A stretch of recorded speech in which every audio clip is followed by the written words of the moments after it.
Hi guys, I just want to share with you an idea for using your used tea bags.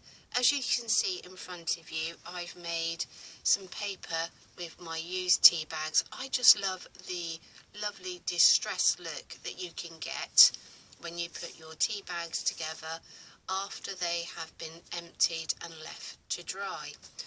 The first sheet that you see here was just experimental. Then I thought to myself, what I would actually do is stamp on each of my tea bags prior to gluing them together. What you see is just examples. These are just using my quilter's rule, and they're cut square to 6.5 by 6.5 inch. You don't actually have to stick to any particular size. You can layer up as many tea bags as you like. You can leave them plain or you can do stamping. I've used two different styles of inks in my collection here. I've used StazOn ink and I've used Whispers ink. So that's just some of the things I've been up to, but how do you go about it? Well, first of all, you're going to need your tea bag. In my case, I have round tea bags.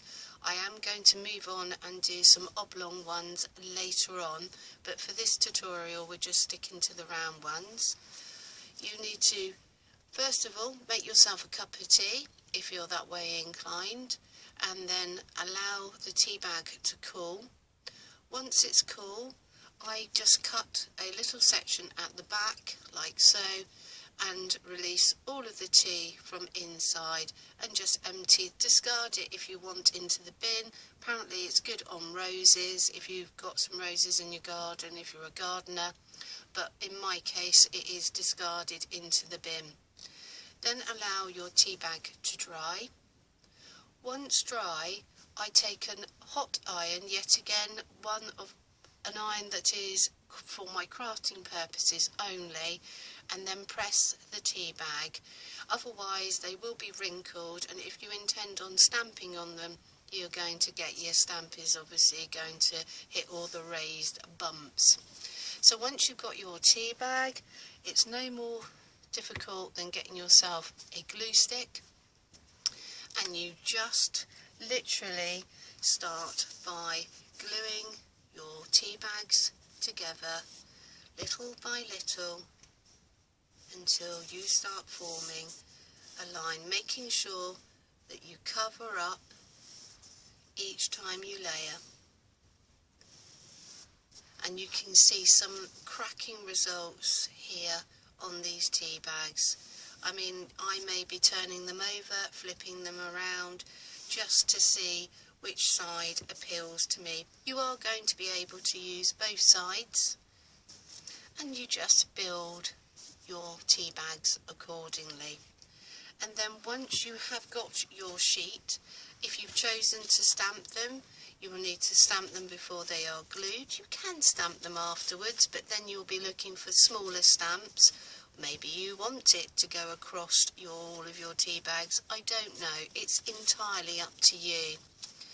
I've kept this one here because I did emboss it, but I haven't put any distress ink on there as of yet.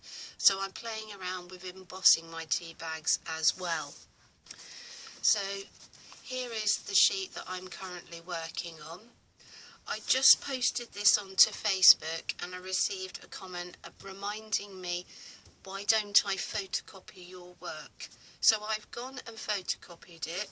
It takes away from the upcycled and recycled purpose, but the benefit of actually taking a photocopy is you can then play around with your photocopy and see if you can make a successful, in my case I was playing around to see if I could make a tag, and then I've re-stamped it on top and I've inked down the outer edge, and this is ready. It's just a simple paper tag, but it gives me an idea of what it may look like if I cut into my tea bags rather than using my actual finished work piece.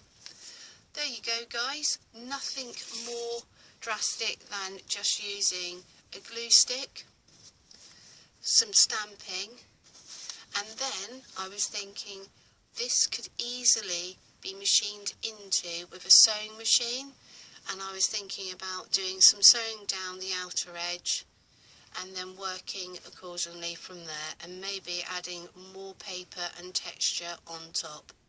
I hope you found that of some help. I'll catch up with you soon. Bye bye.